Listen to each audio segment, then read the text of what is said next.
Bismillahirrahmanirrahim. Bismillahirrahmanirrahim. Bismillah. Allah. La haula wala quwwata illa billahil aliyil azim. Setelah Anda dilarang untuk memikirkan zat Allah Subhanahu wa taala karena akan menjadi makanan empuk oleh iblis yang menghiasi pikiran, karena memang tabiat akal itu membreakdown segala sesuatu, menurunkan segala sesuatu ke bentuk materi, kepada bentuk rupa, kepada tiga dimensi fisik. Maka jika demikian, jika sudah terbawa, sudah termakan, sudah mau memikirkan zat Allah dalam bentuk fisik misalnya, jika sudah demikian, maka Anda harus kembali lagi, harus berpegang teguh secara kuat, berpegang teguh kepada keesaan Allah Subhanahu wa taala. Jadi kembali kepada qul huwallahu ahad, Allahus somad. Allah itu ahad, Allah itu somad. Jadi berpegang teguh kepada somadaniyah Allah Subhanahu wa taala, kepada kesomadan Allah Subhanahu wa taala. Jadi gimana caranya? Ya, Anda harus kembali memikirkan tentang urusan penciptaan langit dan bumi. Memang karena kenapa?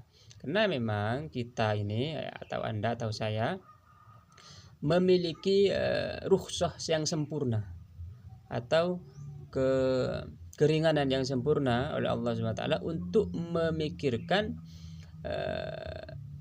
materi, untuk memikirkan benda langit dan bumi, memikirkan penciptaan, karena penciptaan berarti sudah fisik, untuk memikirkan benda atau penciptaan langit dan bumi itu disertai dengan berpikir, disertai dengan berzikir, maksudnya bukan berpikir, disertai dengan berzikir kepada Allah Subhanahu wa taala, beristighfar.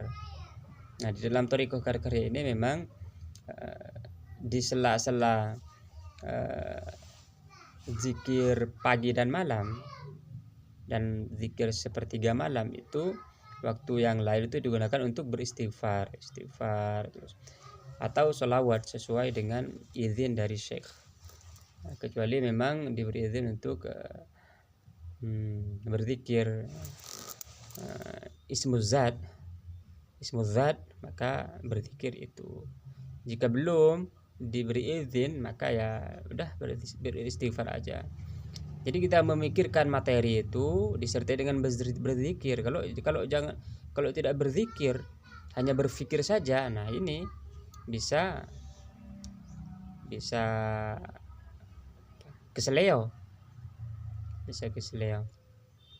Jadi kita berpikir mengenai materi itu, terus lisan terus berzikir, dan Anda ini terus meneliti,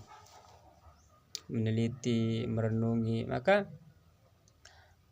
Anda akan menemukan ayat dan mendukung ayat yang lain, dan kadang bertentangan satu ayat dengan ayat yang lain. Nah, ketiga itulah Anda mengetahui bahwa ini adalah rahasia besar, karena ilmu al-addad, ilmu tentang perlawanan, lawan misalnya putih hitam, atau kayak tadi siapa yang lebih dulu, apakah langit atau bumi, kadang langit kadang bumi. Kalau ketika bisa dikumpulkan, berarti ilmu al-addad menguasai ilmu tentang bahasa mudahnya lawan kata. Karena memang mata ini kan putih dan hitam, dikumpulkan oleh Allah SWT. Mata ini putih dan hitam berlawanan. Jadi ada hitamnya ini, ada putihnya. Putih dan hitam ini berlawanan. Jadi mata ini memang untuk melihat sesuatu yang berlawanan. Allah itu an-nafi, memberi manfaat, sekaligus ad-dar, sekaligus yang memberi mudarat. Allah itu ar-Rahman, Allah itu Maha Pengasih, sekaligus al-Muntaqim, yang menyiksa. Allah itu, jadi itu lawan kata. Jadi ilmu adad, ilmu tentang lawan kata ini memang ilmu para wali, jadi perlu difahami. Oleh karena itulah mata ini oleh Allah diberi warna hitam dan putih untuk kita menjadi sadar bahwa memang kita ini untuk memahami perlawanan, maunya lawan kata.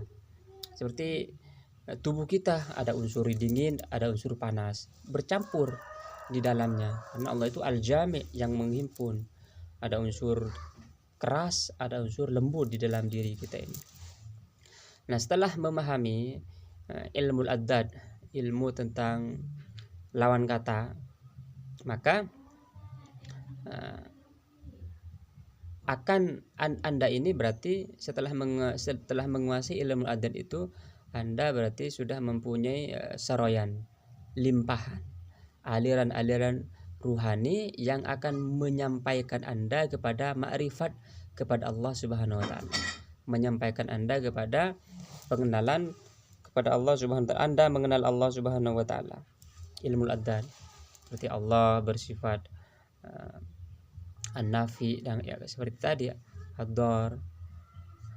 Di dalam keterangan kalau sifat yang seperti ini harus disebutkan sekaligus, jangan ad-dar doang yang berbahaya, memberikan bahaya doang, harus dengan an-nafi yang bermanfaat. Kenapa?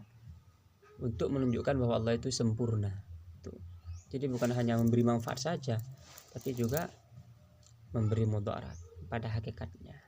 Setelah Anda mengenal Allah Subhanahu wa taala, maka hati Anda ini akan terbelah dengan istighfar Anda itu. Jadi istighfar itu memang fungsinya untuk membelah hati Anda sebagaimana batu terbelah. Batu terbelah dan batu itu mengeluarkan air, mengeluarkan ma'rifat, mengeluarkan pengenalan kepada Allah Subhanahu wa taala. Jadi istighfar jangan lepas, karena istighfar ini dia untuk meningkatkan jalan ruhani, istighfar dari yang haram, istighfar dari yang makruh, terus bahkan istighfar dari yang mubah, istighfar yang karena terus kesunahan yang tidak sempurna, istighfar dari kewajiban yang tidak sempurna, istighfar itu meningkat. Makanya Nabi tiap hari itu tidak kurang dari 100 kali beristighfar. Terus setelah air keluar dari batu, atau ketika hati yang sudah mengeluarkan ma'rifat Allah Subhanahu wa taala, mengenal Allah, teruslah demikian. Terus demikian hingga hati Anda ini memerintahkan untuk meminta tambahan ilmu kepada Allah. Rabbi zidni ilma. Nah, jadi masuk pada level Rabbi zidni ilma. Nah, ilmu jiwanya sudah jiwa tinggi, jiwa di atas. Sudah talaki, sudah menerima ilmu dan ma'rifat, mengenal. Dan lisan hati Anda ini berkata wakul Rabbi zidni ilma, tambahkan ilmu ya Allah gitu. Sehingga Anda ini melihat jiwa Anda, sealim apapun jiwa Anda, seberilmu apapun Anda ini melihat jiwa Anda masih bodoh. Terus seperti itu. Jika demikian, maka hal ini akan menganugerahi Anda nazrah ta'zim, melihat secara mengagungkan terhadap semua makhluk Allah Subhanahu wa taala, dan melihat jiwa Anda sendiri, diri Anda sendiri sebagai sesuatu yang selalu hina. Ini penting sekali. Jadi istahkir nafsak, hinakanlah dirimu. Di sini maksudnya, di sini bukan menghinakan dengan mencuri, bukan, jauh. Nah, jika demikian, maka Anda setelah menyaksikan keagungan seluruh makhluk, insyaallah kita lanjut pada episode selanjutnya. Allahumma shalli ala Muhammad wa ala ali Muhammad.